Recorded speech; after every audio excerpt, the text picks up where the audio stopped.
This is my review of the Cheerson CX-33, specifically CX-33S with the 5.8 FPV.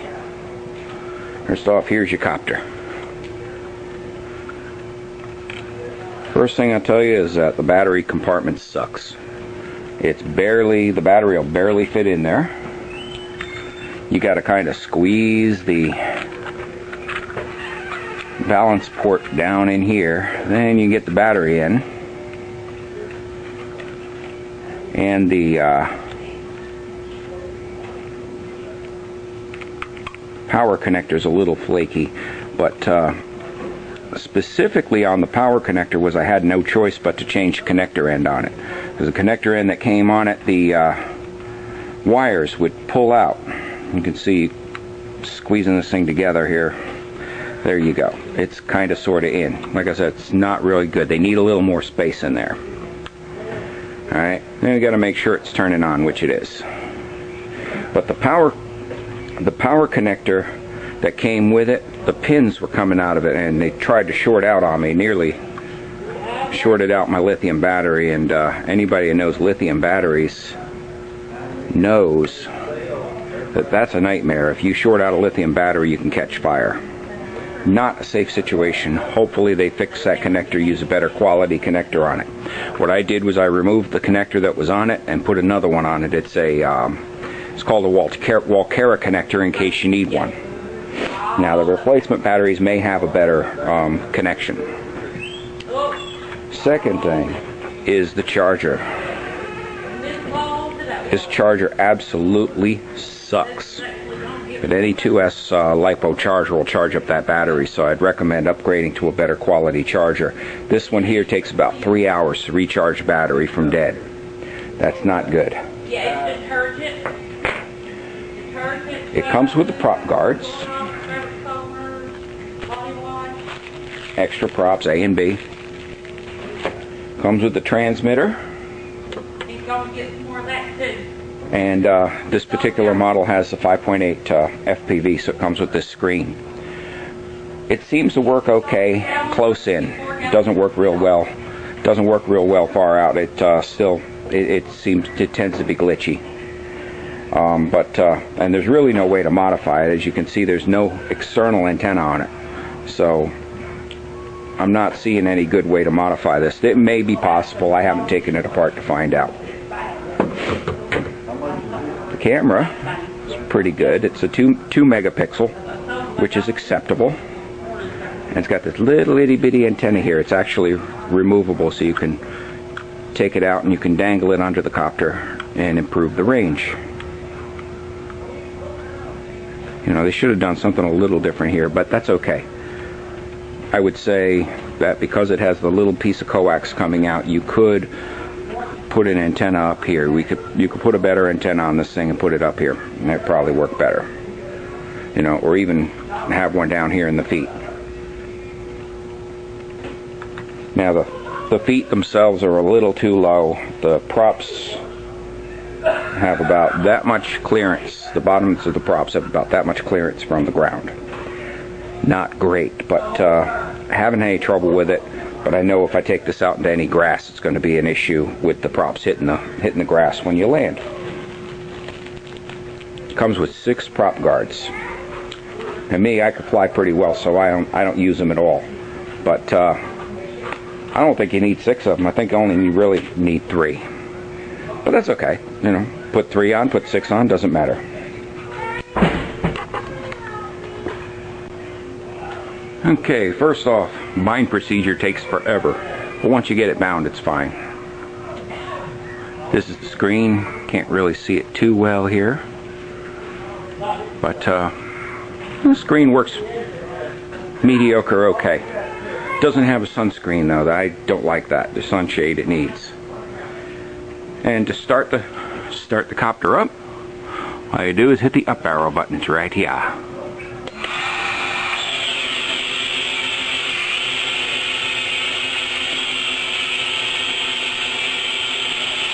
Now it's not absolutely auto hovering. It does drift a little bit.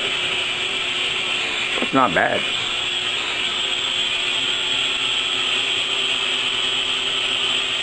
And it does take SD card.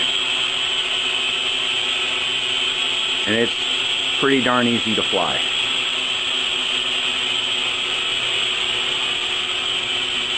It doesn't do any acrobatics that I know of so far. Won't do a flip that I can tell. But it's very stable.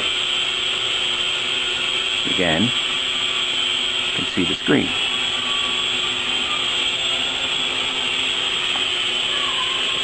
It's not absolutely perfect, but that's okay. Still, it does extremely well. I mean, an absolute beginner should be able to fly this thing no problem. And its flight characteristics, I'll go with are pretty much excellent.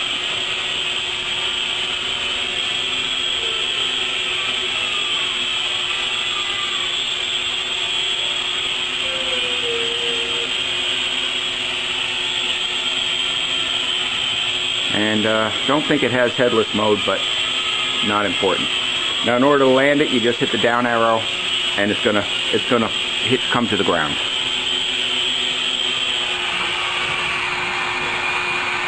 And it is pretty darn good.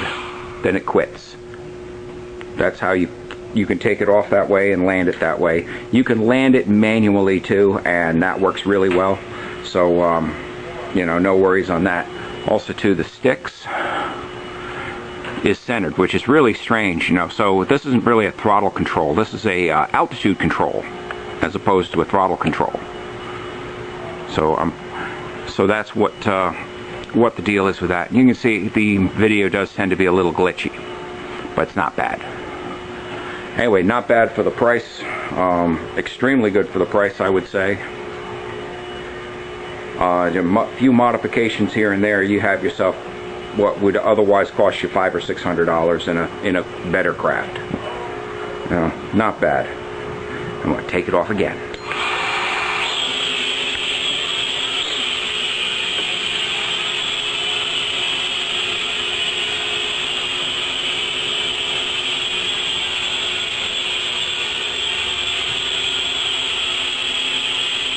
Let's go ahead and bring it back. Right about here. And what I'm going to do is I'm going to manually land it. Now all I'm doing is hitting the stick downwards. And with the stick going downwards, she'll just come down to the ground, nice and easy.